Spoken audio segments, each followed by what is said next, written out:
வணக்கம். நாடாளுமன்ற தேர்தல் நெருங்கும் நிலையில் திமுக கூட்டணியில் சில சலசலப்புகள் ஏற்பட்டுள்ளதாக தகவல் வெளியாகியுள்ளது. அது பற்றிய முழு தகவலை இந்த வீடியோ பதிவுல தெளிவா பார்க்கலாம். அதிமுகவில் கூட்டணி முடிவாகாத நிலையில் ஒரு சில சலசலப்புகள் கிளம்பி உள்ளன. அந்த வகையில் விரைவில் சில கட்சிகள் அதிமுக பக்கம் வரக்கூடும் என்கிறார்கள். பாஜக கூட்டணியை கலட்டிவிட்ட பிறகும் கூட சிறுபான்மையினருக்கு ஆதரவான கட்சிகளை பெரும்பாலும் அதிமுகவிற்குள் எடப்பாடி பழனிசாமியால் கொண்டு வர முடியவில்லை. அதே போல திமுகவிற்கு எதிரான வலுவான கூட்டணியையும் இதுவரை உருவாக்க முடியவில்லை. மேலும் சொந்த கூட்டணியில் இடம்பெற்றுள்ள AC Shanmugam, doctor Krishnasamy, GK. Vasan, John Pandian என ஒருத்தருமே அதிமுகவிற்கான ஆதரவை இதுவரை உறுதி செய்யவில்லை. அப்படியே இவர்கள் எல்லாம் கூட்டணிக்குள் வந்தாலும் திமுகவை போல வலுவான கூட்டணியாக அது இருக்காது. மெகா கூட்டணி என்ற இமேஜ் உருவாக வேண்டுமானால் பெரிய கட்சிகளை அதிமுக கூட்டணிக்குள் கொண்டு வர வேண்டியுள்ளது.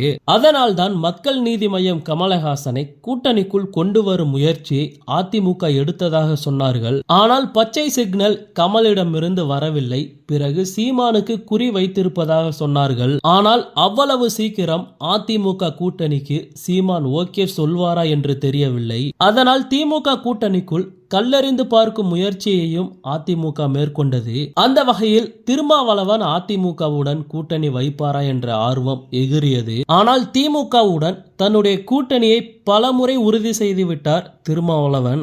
எனவே மிச்சம் இருப்பது காங்கிரஸ் என்பதால் அக்கட்சியிடம் தூது ஆரம்பமாகி உள்ளதாக தெரிகிறது.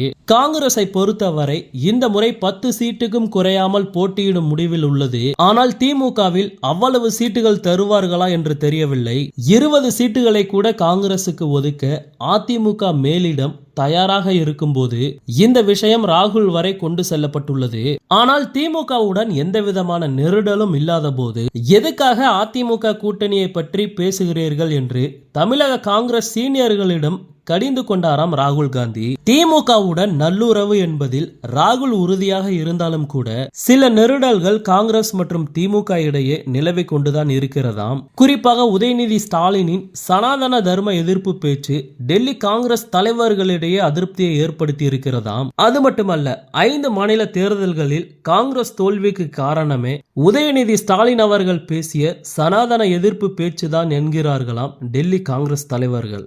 இப்படிப்பட்ட சூழ்நிலையை அதிமுக பயன்படுத்தி கொள்ள பார்க்கிறதாம். இதற்காக காங்கிரசுடன் கைகோர்க்கவும் மறைமுக வேலைகளும் நடந்து வருகிறதாம். அது மட்டுமில்லாமல் காங்கிரசுடன் உறவு வளர்த்து கொள்வதன் மூலம் இந்திய கூட்டணியிலும் இடம் பிடித்து விடலாம் என்று அதிமுக கணக்கு போடுகிறதாம். ஒருவேளை காங்கிரசுடன் கூட்டணி ஏற்பட்டால் இதை வைத்தே சில கட்சிகள் தங்கள் பக்கம் வருவார்கள் என்றும், காங்கிரஸ் அதிமுக பக்கம் வந்துவிட்டால் சிறுபான்மையினர் ஓட்டுகளும் தானாகவே அதிமுகவிற்கு வந்துவிடும் என்றும் பிளான் போடுகிறாராம் எடப்பாடி பழனிசாமி அவர்கள். இருப்பினும் வருகிற 19ஆம் தேதி இந்தியா கூட்டணி கூட்டம் நடக்க போவதால் அதற்கு பிறகே கூட்டணியில் ஒரு தெளிவு கிடைக்கலாம் என்கிறார்கள். ஓகே, இது போன்ற செய்திகளை உடனுக்குடன் பெற மறக்காம நம்ம சேனலை சப்ஸ்கிரைப் பண்ணி சப்போர்ட் பண்ணுங்க.